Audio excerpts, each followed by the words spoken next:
بسم اللہ الرحمن الرحیم۔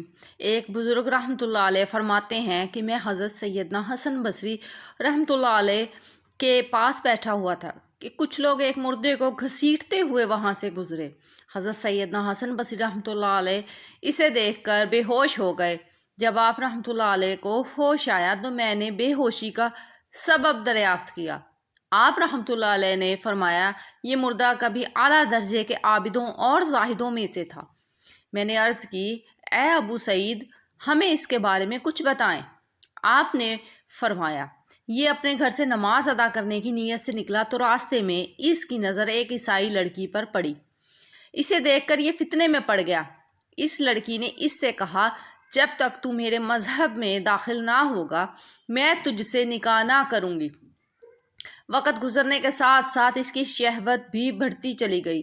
آخر کار اس پر بدبختی غالب آ گئی اور اس نے لڑکی کی بات مان کر دین اسلام کو چھوڑ دیا اور عیسائی مذہب قبول کر لیا۔ جب لڑکی کو اس بات کی خبر ہوئی تو اس نے کہا کہ اے فلاں، تجھ میں کوئی بھلائی نہیں، تو نے گھٹیا شہوت کے لیے اپنا وہ دین چھوڑ دیا جس پر تو نے اپنی ساری زندگی گزاری تھی، مگر میں اللہ عز و جل کی ابدی نعمتوں کے حصول کے لیے عیسائیت چھوڑ رہی ہوں۔ پھر اس نے سورہ اخلاص کی تلاوت کی۔ وہ اللہ ہے، وہ ایک ہے، اللہ بے نیاز ہے، نہ اس کی کوئی اولاد ہے، نہ وہ کسی سے پیدا ہوا ہے، نہ اس کے جوڑ کا کوئی۔ لوگوں کو اس لڑکی کے منہ سے قرآن سن کر بڑی حیرانی ہوئی، لہٰذا انہوں نے پوچھا کہ تم نے یہ سورت پہلے سے یاد کر رکھی تھی؟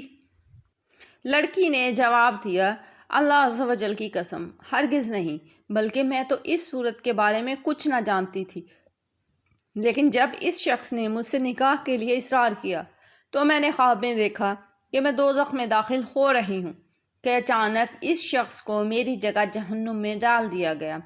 یہ خواب دیکھنے کے بعد میں بے حد خوفزدہ ہو گئی تو حضرت سیدنا مالک علیہ السلام نے مجھ سے کہا، ڈرو مت، اللہ عز و جل نے اس شخص کو تیرا فدیہ بنا دیا ہے۔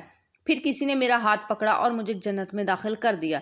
میں نے جنت میں ایک جگہ لکھا ہوا دیکھا۔ ترجمہ، اللہ جو چاہے مٹاتا ہے اور ثابت کرتا ہے، اور اصل لکھا ہوا اسی کے پاس ہے۔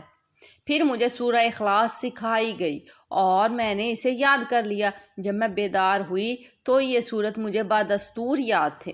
حضرت سیدنا حسن بصری علیہ رحمہ فرماتے ہیں کہ وہ عورت تو مسلمان ہو گئی مگر یہ شخص مرتد ہونے کی وجہ سے قتل کر دیا گیا۔ ہم اللہ عز و جل سے عافیت کے طلبگار ہیں۔ اللہ تعالی ہم سب کا خاتمہ ایمان پر ہو، آمین ثم آمین۔